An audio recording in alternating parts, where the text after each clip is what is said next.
This is Mel. Mel is we're talking about communication of anxiety. Mel describes herself as being 6 years plus. Feel like you find your niche. Love testing, accessibility, and of course being neurodivergent. So, yes. Mel, thank you. Okay. Hi everyone. So yeah, this is my first time talking at a conference, so be a bit nice to me. But yes, so this is communication with anxiety. It is not just for people who have anxiety, it's for people who want to understand it better. It's all about both sides of that coin. Okay, so I'm going to speed run the first bit because this is usually a little bit over an hour, and I want over half an hour, and I want to get through it so we can get to the bit that I know all of you are going to like. So yes, about me, kind of already said it, but one of the things that I want to relevate, obviously, I personally use the term woman for myself, and I'm dyspraxic, and I also suffer with anxiety and depression. So I will go into dyspraxia later if you're not familiar with that term. So yeah, anxiety, basic definition. Most people are aware of roughly what anxiety is like, and the idea behind it is that everyone gets anxiety, it just may not be to a clinical degree. Okay, so everyone gets it at any point in their lives. Right, so my anxiety. So mine tends to manifest as self-doubt questions, or I like to call them brain weasels. So you get things like, what did I do wrong? How could I have done that? Why won't they listen to me? Am I causing problems for them? Do they hate me now? That is a core one for those who understand the brain weasels. So there are multiple things that feed into it. So I've found being a woman in tech, dyspraxia, and also imposter syndrome. So being a woman in tech, generally this comes from unconscious bias. I'm sure as tested, most of us have heard some of these phrases. My favorite being, works fine on my machine. We've all heard it. But it's that concern, isn't it, of it can feed into your anxiety of, am I doing something wrong? Are they, or is it just, that's how they're behaving? So I try to go with intent and not with how it might make me feel and the emotional response. That's how I've tried to mitigate the issues here. Second one, dyspraxia. So dyspraxia is a condition that you can get. It tends to manifest itself in some challenges, but also in some strengths. So my big thing, attention to detail, lateral, holistic, and strategic thinking. I like to use this as, honestly, I know some people hate the term, but I use dyspraxia as my superpower. Okay, it's what makes me a great tester, and honestly, it's what got me into this career, and I love it. I've found my niche. But you can also have some really big things around getting very high empathy, get a lot of sensory issues, and sleeplessness, all which contribute to anxiety. So all leads into it. It's all one big thing. Okay, last thing. I'm sure everyone's familiar with imposter syndrome, so I'll only briefly touch on this one. But yeah, anytime you're in a new job, you might be like, oh, they think I'm better than I am. Oh no, or oh, I'm obviously convincing them that I'm some incredible person, and I'm not. So yes, imposter syndrome. So again, can all still feed back into that anxiety, feed back into that loop, and kind of it starts all over again. So next thing. So my anxiety around imposter syndrome. So if you go back to the brain weasels, do I really have the knowledge? I'm not doing a good job. What value do I actually bring to the team? Everyone knows more than me. And what if I miss something? Now, I'm sure that's one that everyone in testing and development, everyone in tech has seen at some point. What if I miss something? Is this going to cause a lot of issues for the rest of my team? Okay, so you can also get, that feeds into this, rejection sensitivity and rejection sensitive dysphoria. For those who aren't familiar with them, this is a lot of text, I'm aware. You don't have to read it all, but the basic overview is that rejection sensitivity is when you can take rejection to heart a lot more, and you can see something as a rejection when it might not be. And then dysphoria obviously comes about when it's even more severe. So someone might be like, oh, hey, all, do you want to go for lunch tonight? Oh, for today? Oh, sorry, I can't do today. I've got a few other things on. Someone with, say, RSD could very much react as, oh God, they just don't want to have lunch with me. It's absolutely that. This is something that really can't be controlled. It just has to be something that you try to manage as much as possible. But it's something to be aware of, because people also tend to use the term people pleasers for those with RSD. Because it's that kind of, oh, if I do everything they want me to, maybe they won't ever reject me. There's that ultimate fear behind it, and again, all leads back into anxiety. Okay? So, but that's just me. Everyone is different at all times. Okay, so what behaviors you might see in people with anxiety?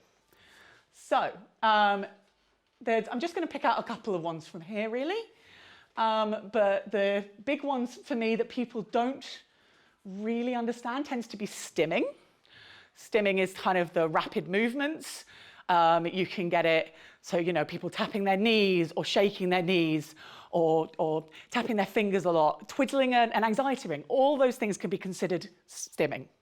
And it's just a standard movement that basically keeps your cycle ticking over, keeps you going, and stops you from falling down into the lower levels of that cycle. Okay? The biggest problem I find with stimming is that people try to stop you doing it. They'll, you know, you're tapping your knee, and they'll put a hand on your knee and be like, you don't need to do that. Don't stop it, it's gonna make it worse. Or over-apologizing is another one like that. Big one, so I say sorry a lot. I'm sure other people have found themselves doing it. But if someone tells me, don't apologize, I'm going to immediately start apologizing more. If someone says to me, you don't need to apologize, then I'll probably go, oh, sorry, yeah, okay. And I'll calm down. And I'll think about it, and it'll clock in a different way to someone saying don't. Because again, hits rejection, doesn't it? It's going, oh, I'm annoying them, I'm being a burden, all of those fun things. Hyperfixation can actually be quite a benefit in things like testing. You know, if you're focusing on something and you see something out of the corner of your eye, and you're like, wait, what was that? I need to check that. Obviously, when keeping very detailed testing notes can be incredibly helpful. And hypervigilance as well, all kind of feeding into the same thing. So not all of these are bad things, okay? Some of them can have positive impacts, but it's the fact that they can all stem from anxiety and lead back into anxiety. The one I do want to mention as well is the silent and violent communication styles. I saw a talk on this a few years ago at the Atelier, and it's actually what inspired me to make this talk. And the idea behind it being silent is when someone comes to you with something and says, oh, why did this bug get to live? And you go, I don't know. Oh, sorry. And you shut down. And you just go, yeah, whatever they say is right. Violent is when you might say, how did this bug get to live? Well, it wasn't my fault. It was your devs that got it in there. You can have a mix of both. You can have somewhere in the middle. So the idea is that managing silent and violent communication styles, which happen generally, they are not specifically a thing with anxiety, but they feature more prominently in anxiety. And it's really good to be aware of those so you don't then match what they're doing. You just, you know, if they're going silent, you come back to them and you say, I didn't mean it like a blame thing. I just would quite like to know what we missed so we can learn from it in future. Or with Violet, oh, sorry, yeah, probably is a whole team thing, but yeah, I just want to kind of know a bit more detail. You know, you're kind of playing into that, but you're not matching it, because if you match it, again, it's all feeding into it, okay?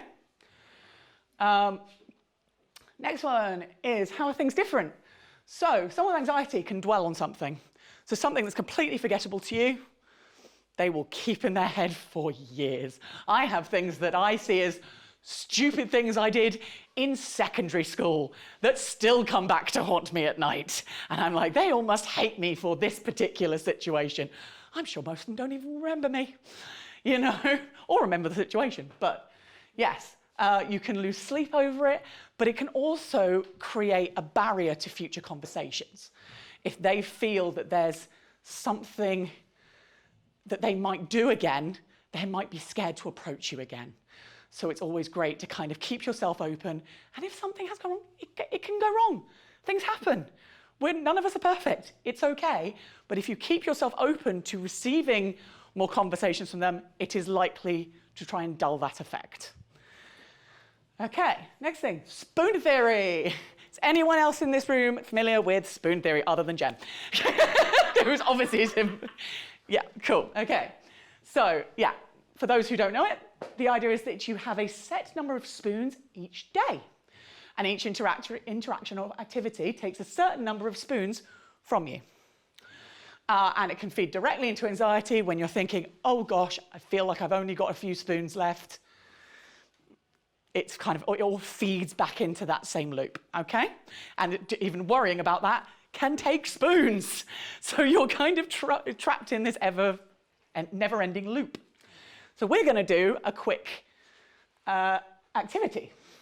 So I have a few laminated things here.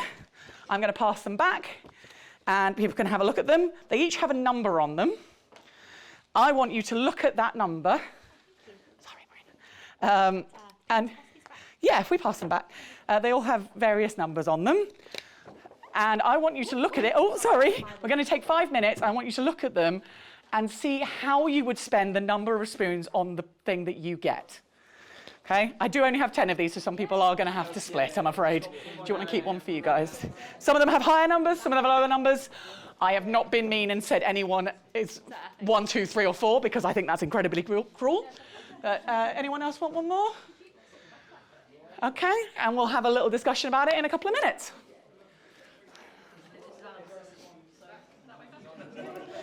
Yeah. Please be aware this sheet is not everyone's spoon levels are different. You might see things on there and go, that cost me 0 spoons. That cost me a very small amount of spoons. Or that cost me more spoons. This is just a general idea. Would anyone like to share any insights they got from doing this task? Anyone want to share anything that they found interesting? We have. Yeah, okay. So they take medication, a bunch of different types of medication. Okay. And some medications actually take more spoons because you have to do more things with them. So like for myself, I have a nebulizer, and you have to clean that out and then put it together and then get the medication and put it inside it and use it. So it's a whole thing. So for me, that's like 3 spoons. Yeah, so this is very much, as I say, it's kind of a standardized thing. You will find that for you, you might look at something, I said a good example just up there just now.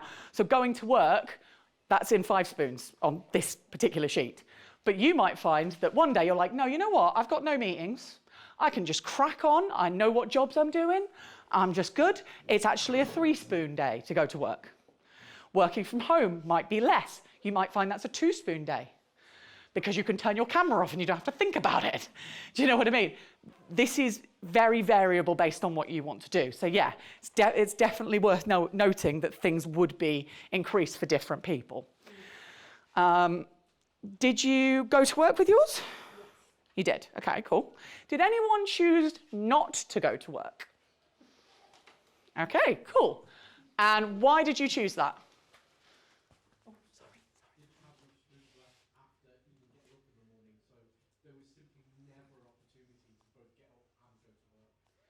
Brilliant. Yes, that's kind of the thing with this. It's like, you know, you could be completely fine one day and then wake up and go, I have no spoons. You know, some people very much, I mean, I've seen it with people, they go into deficit on a previous day where they're doing so much that they're actually almost taking spoons from the following day. My mum is a big person for that because she has chronic pain and anxiety, so she has a double whammy, and she does it all the time where she'll extend. Okay, so yeah, so as I say, kind of thing with this is just to give you an idea of what it might be like and how things can be very variable, and that's why I use a dice to roll for all of your numbers, because you don't know. You can kind of guess, but you don't always know. Okay. if this decides to work. Uh-oh. Oh, no. Ugh. Sorry, can we? Yeah, it needs to be USB-C or the one I've got there. I have it there, it's that white cable. I'm going to manually move it across while you're doing that. So yeah, now what if you're concerned if you have anxiety? So obviously there's plenty of options. You know, as I say, I'll let you read that. Oh God, it went. Okay, yes. So yeah, go and obviously speak to GP, mental health, first aiders at work, or friends and family. They can offer you an ear. You know, they can at least help you find the right options for you. I also want to make a special moment here to call out Self-Care Backpack, because it really helped me. A bit of love for Gem Hill here, because they really it gives you some great insights if you don't have anxiety, or if you're worried you do, or if you already know you do. All the options are available there, and it's great. Also, yeah, I want to pick a big one up on here of look after your telomeres. Does anyone know what a telomere is specifically? Hey, Jem does. Do you want to tell us? I'm going back to my biochem degree some time ago, but essentially they're bits in the chromosomes that essentially break off every time your chromosomes replicate, and they're linked to aging and things like that. So the more you go through them, the more you age, and the more you have all the stuff that comes with aging. Exactly. So, but they have actually found recent research that says they can regrow. So if you can go back and you can do self-care and you can build that back up. It is not a permanent thing. Oh no, I've never known this about me going forward. Okay? How can I help day to day? So this is more for people who may or may not have anxiety.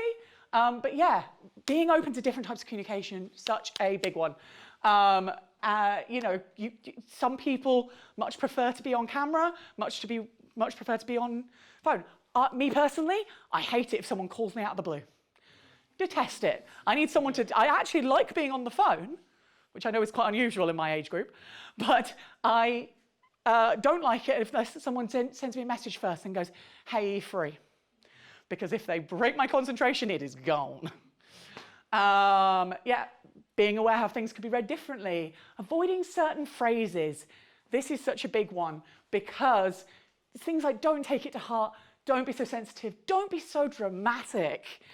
To someone, you might think you're just going, oh, don't be so dramatic, it's fine. To someone with anxiety, that can sound like you are calling them a drama queen, you are making them feel like a burden. So try and adjust things. Try and say things like, you're all right, you seem like you're taking this a bit hard. It's a simple change, and you want to know. You want to know what they're going through.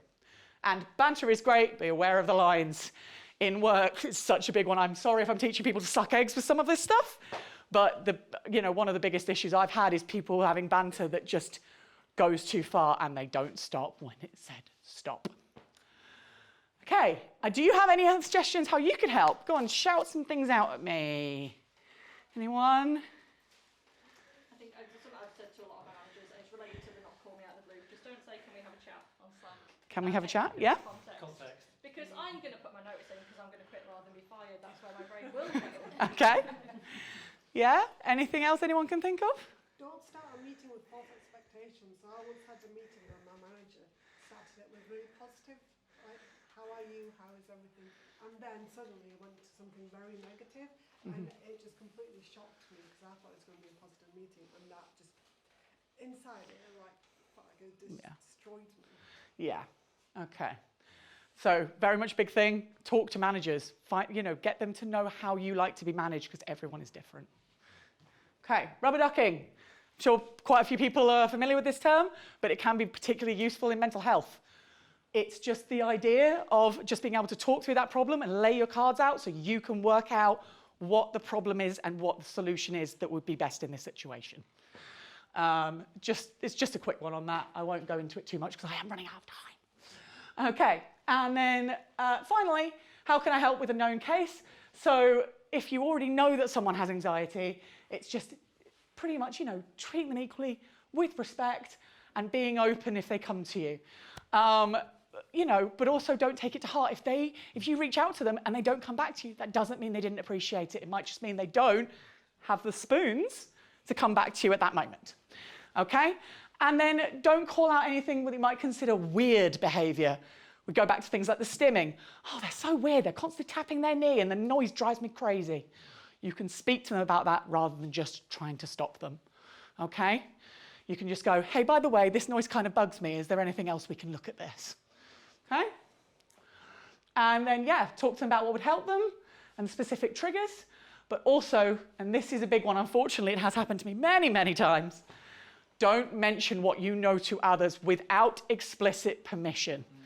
Even as a manager, and you have to report it up, you still can go to that person and say, look, part of my role is I have to report this to the next level, but I am letting you know it's going to happen so this person doesn't come to you and you're like, how the heck did you find out? Okay? And it's only acceptable if you feel someone is genuinely going to hurt themselves or someone else, at which point you can apologize later. Okay, and then finally, any questions? I hope someone understands that meme who's not me. Okay, anyone got any questions? Do we have time for questions? Yeah. Ooh, great. Anyone got any questions? Yeah? Oh, sorry. Okay. Hello. Does it help, or like, would it help you? I suppose you don't know about everyone with anxiety, but like having, like if you do have like a, chat with your managers, have like a mini agenda of what they want to talk about, like tell you beforehand, that kind of thing. Yeah. I think it's like literally like. And if it's something you can't put in writing, you can always just say, can we have a quick chat? It's all good things, or nothing to worry about. Good phrases that just kind of take out that little bit of a sting. Doesn't fully work, but a little bit. No, I was just going to say on that specific point, because we're often told the compliment shit, compliment sandwich. It doesn't help at all in these situations at all. Better to either be, it's good or it's bad, and just deal with it that way. Exactly. Yes, and it's a good thing to do that, and I think it's something that's great from those perspectives to kind of.